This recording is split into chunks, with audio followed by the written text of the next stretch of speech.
Okay, so you want to own a movie theater.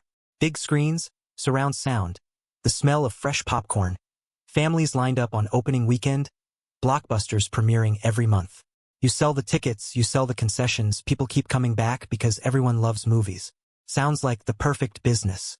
And honestly, from the outside, it really does look that way. But here is what people who actually invest in this business know, and what most people watching Hollywood earnings reports never tell you. A movie theater is not a real estate play with popcorn machines attached. It is a complex content distribution business with razor-thin film margins, wildly unpredictable demand, and a cost structure that keeps running whether anyone shows up or not. The concession margins are real.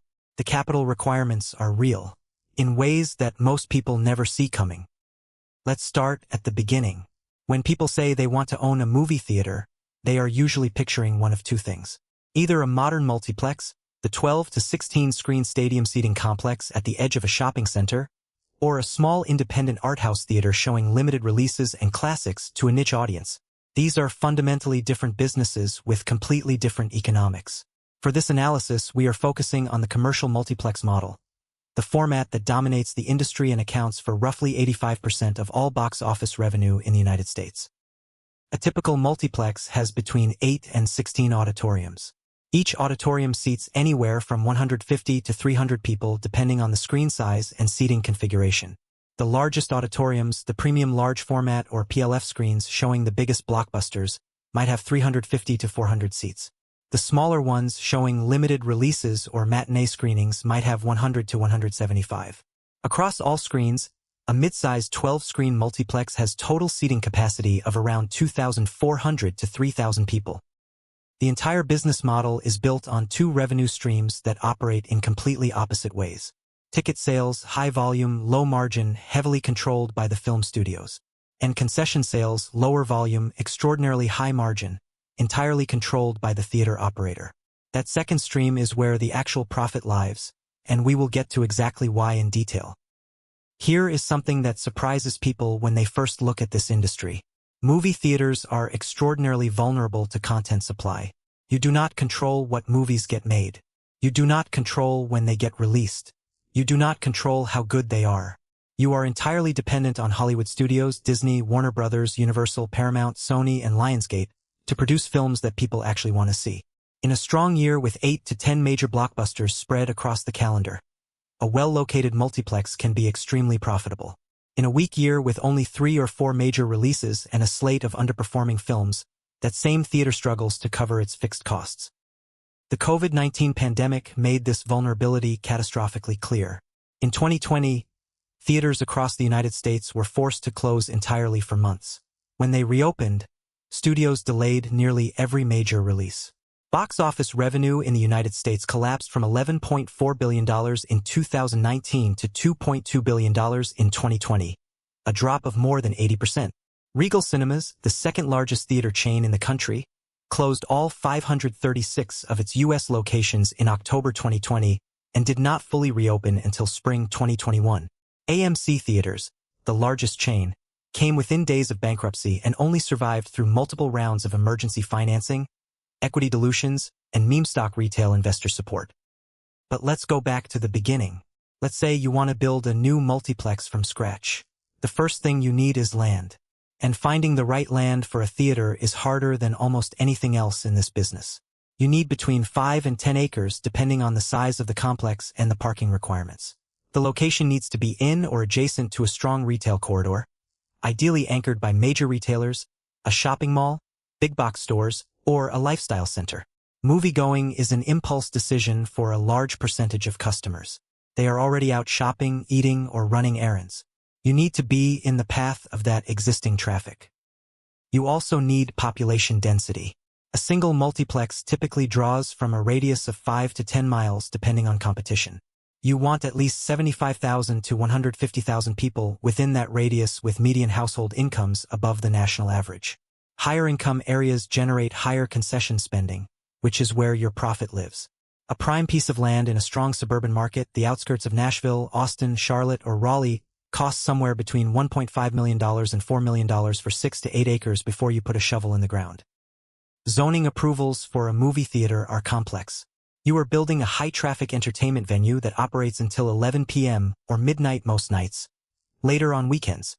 That means traffic studies, parking analysis, noise assessments, and site plan approvals. In many municipalities, the approval process takes 9 to 18 months. You are carrying land costs, paying property taxes, and generating zero revenue while local planning boards decide whether your theater is appropriate for the area. Now you need a building, and a movie theater is not a simple commercial structure. You are building what is essentially a series of large, soundproofed black boxes with specialized HVAC, acoustic treatment, projection systems, and tiered seating. The building itself typically requires between 45,000 and 65,000 square feet for a 10 to 12 screen multiplex. The lobby and concession area account for roughly 8,000 to 12,000 square feet. The auditoriums make up the rest. The concrete slab has to be engineered to support the weight of stadium seating platforms, each row elevated above the one in front of it. The walls between auditoriums require double or triple layers of soundproofing drywall, insulation, and air gaps to prevent sound bleed from one screen to another. Nobody wants to hear the explosions from the action movie in Theater 6 bleeding through while they are watching a quiet drama in Theater 7. The HVAC system has to be massively oversized compared to a typical retail building. During a sold-out Friday night screening, you might have 2,800 people inside the building simultaneously, all generating body heat. The system has to maintain a comfortable temperature without being so loud that it interferes with the film audio. That requires commercial-grade, ultra-quiet ductwork, and variable-speed air handlers. The electrical service needs to be substantial, typically 800 to 1,200 amps, to handle projection equipment, sound systems, HVAC, lighting, concession equipment, and digital signage. Total construction costs for a properly built 12-screen multiplex, from site preparation to finished building, typically run between $6 million and $10 million on top of the land cost, before any of the specialized theater equipment.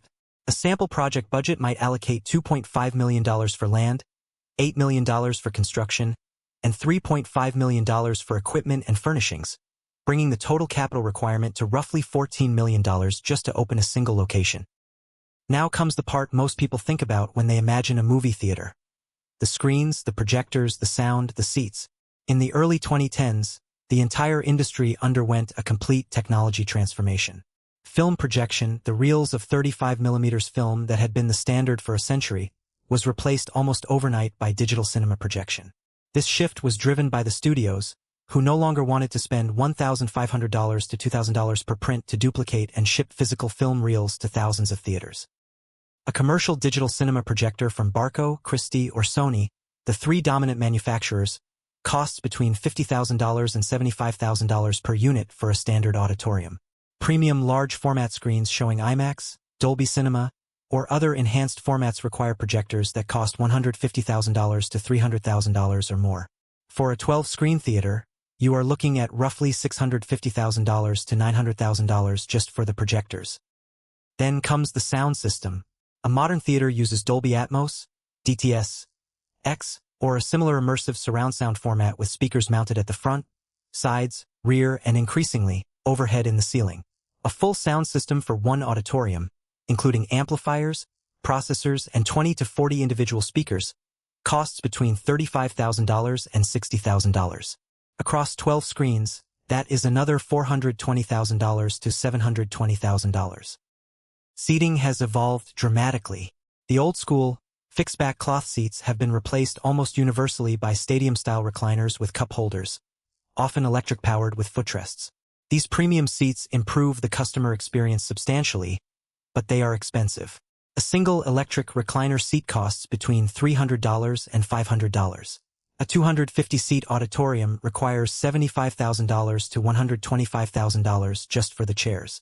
Multiply that across 12 auditoriums with varying sizes, and you are spending $850,000 to $1.3 million on seating alone. Add in the digital ticketing kiosks, the point-of-sale systems for concessions, the popcorn machines, nacho warmers, soda fountains, candy displays, digital menu boards, and back-office computer systems, and you are adding another $400,000 to $650,000. This is why people say the movie theater business is capital-intensive. You are not opening a coffee shop with a few espresso machines. You are building a large-scale entertainment venue with specialized technology in every room. Here is the part of the business that nobody outside the industry understands until they see the actual contracts. When you show a movie, you do not pay a flat rental fee to the studio. You pay a percentage of the ticket revenue, and that percentage is heavily weighted toward the studio, especially in the first few weeks of release. A typical film licensing agreement, also called an exhibition agreement, works like this. For a major blockbuster release in its opening weekend, the studio takes approximately 70% to 75% of the ticket revenue. The theater keeps 25% to 30%. In week 2, the split might improve slightly to 65/35. By week 3 or 4, if the film is still playing, the theater might be keeping 40% to 45%. But here is the reality. Most of the ticket sales happen in the first 2 weeks. By week 3, attendance drops off dramatically unless the film is a massive breakout hit. Let's make that concrete. You sell a ticket for $12 on opening night of a major studio release. Out of that $12, the studio takes roughly $8.40 to $9. You keep $2.60 to $3.60. Out of that $3, you still have to cover all of your operating expenses. Labor, utilities, rent or mortgage, maintenance, insurance, property taxes, and everything else. There is almost no margin left. This is why ticket sales, despite being the largest revenue line on a theater's income statement, contribute very little to actual profit. Now let's talk about the part of the business where the real money is made: concessions. The food and beverage you sell in the lobby, popcorn, soda, candy, nachos, hot dogs, pretzels, has a cost structure that is the complete opposite of ticket sales. A large popcorn that sells for $8.50 costs the theater roughly 60 to 90 cents in raw materials: kernels, oil, butter flavoring, salt, and the paper bag. That is a product cost of roughly 10% to 12%. The gross margin is 88% to 90%. A large fountain soda that sells for $6.50 costs about 40 to 70 cents. Syrup, CO2, water, ice, and the cup. Again, roughly 10% to 12% product cost. Candy is marked up less aggressively because it is a prepackaged product the theater buys wholesale, but it still carries a margin of around 50% to 60%. The overall blended margin on concessions at a well-run theater is typically 85% to 88%. That margin is what keeps the business alive. Here is the math that makes this work. The average customer who buys a ticket spends an additional $5.50 to $7.50 on concessions. At a theater that sells 500,000 tickets per year, if 65% of ticket buyers also purchase concessions, that is 325,000 concession transactions. At an average of $6.50 per transaction, that is $2.1 million in concession revenue. With an 86% margin, that is roughly $1.8 million in gross profit from concessions alone. Compare that to ticket revenue. Those same 500,000 tickets at an average price of $11 each generate $5.5 million in ticket sales. But after the studios take their 60% average share across all films and all weeks, the theater keeps about $2.2 million. Out of that $2.2 million, the theater still has to cover operating expenses. The concession profit of $1.8 million is nearly pure margin after the cost of goods sold. This is why theater operators are obsessed with per capita concession spending. It is the only part of the business they fully control. Let's talk about labor. Running a movie theater is operationally complex in ways people do not see. You need staff across multiple functions: box office attendants selling tickets and managing the entrance, concession workers preparing food and operating registers, ushers checking tickets, directing customers to auditoriums, and cleaning theaters between shows, projectionists or technicians monitoring the digital projection systems and handling technical issues, managers overseeing operations, handling customer service issues, and managing cash. A 12-screen multiplex typically employs 40 to 70 people total, most of them part-time. Staffing needs vary dramatically by day and time. A Tuesday afternoon matinee might need only 6 to 8 staff members. A Friday night with multiple sold-out shows might need 25 to 35 people working simultaneously. Labor scheduling is a constant puzzle, and turnover in the industry averages 75% to 100% annually. You are perpetually hiring and training. Wages vary by market, but starting pay for entry-level positions typically runs $11 to $15 per hour. Shift managers make $16 to $20. A general manager overseeing the entire operation makes $45,000 to $65,000 per year. Total labor costs at a well-run multiplex typically run between 18% and 24% of total revenue. Now let's talk about utilities. A movie theater operates 12 to 16 hours per day, 7 days a week. The projectors are running continuously during operating hours. The HVAC system is conditioning a 55,000 square foot building. The concession equipment, popcorn machines, warmers, refrigerators, soda fountains, is running constantly. The lighting in the lobby, hallways, and parking lot runs from early afternoon until past midnight. A typical 12-screen multiplex consumes between 80,000 and 120,000 kilowatt-hours of electricity per month. At an average commercial rate of 11 cents to 14 cents per kilowatt-hour, monthly electric bills run between $8,800 and $16,800. Add natural gas for heating in winter, water and sewer for restrooms and concessions, and trash removal. And total monthly utility costs run $10,000 to $20,000. That is $120,000 to $240,000 per year, or roughly 3% to 5% of revenue, just to keep the lights on.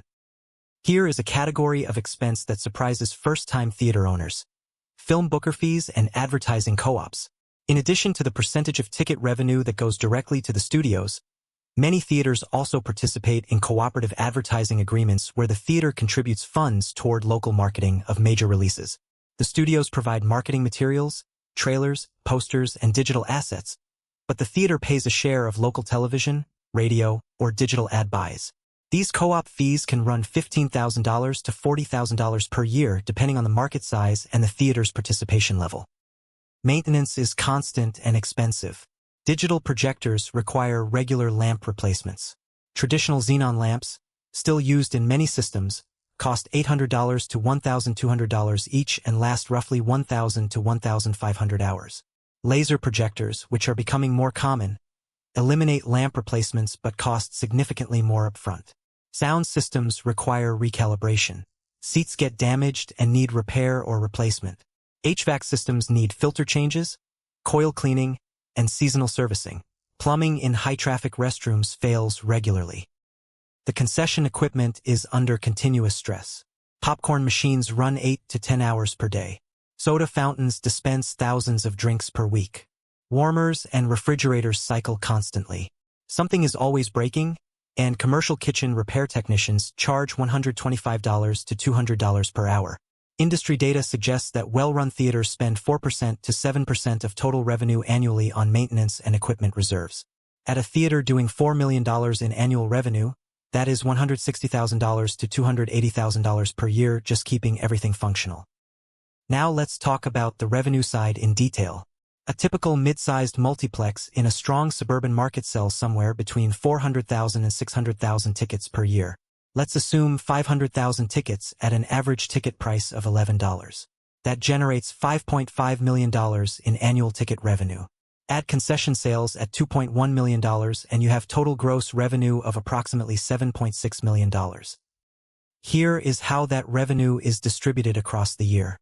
The summer movie season, May through August, accounts for roughly 35% to 40% of annual ticket sales. The holiday season, November through early January, is another 25% to 30%. The remaining months, particularly January through March and September through October, are significantly slower. This seasonality creates cash flow challenges. Your fixed costs, rent, insurance, base-level labor, utilities, remain constant all year, but your revenue fluctuates by 40% or more from peak to off-peak months.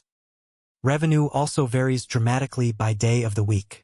Friday, Saturday, and Sunday account for approximately 65% to 70% of weekly ticket sales.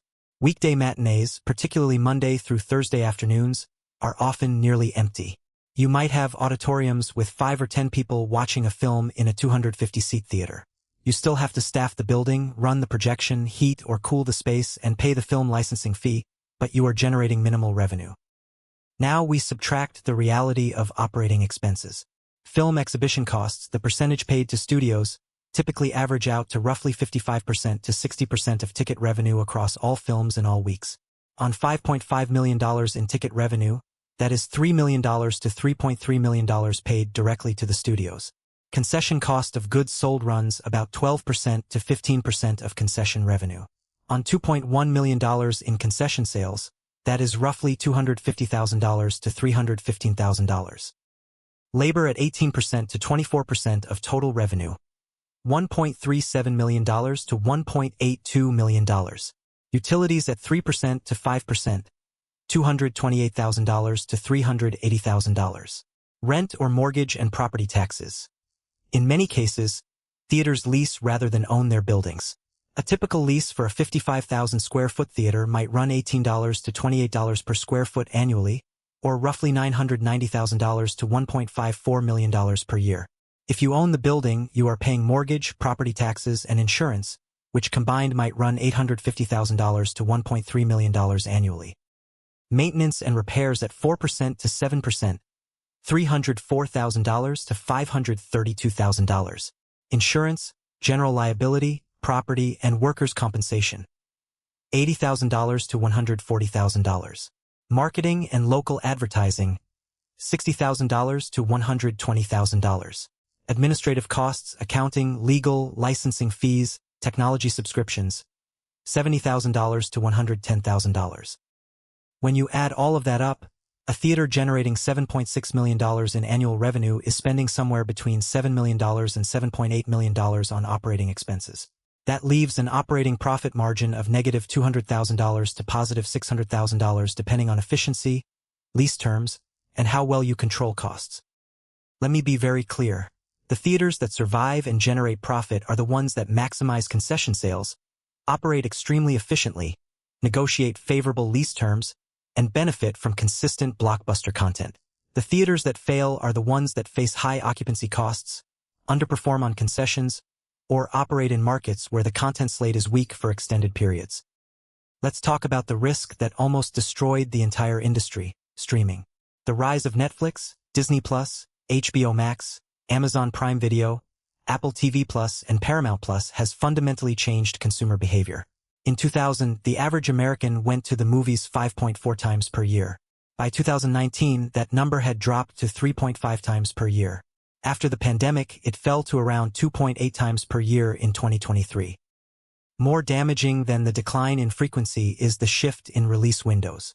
Traditionally, a film would play exclusively in theaters for 90 days before becoming available on home video or streaming. That window has collapsed.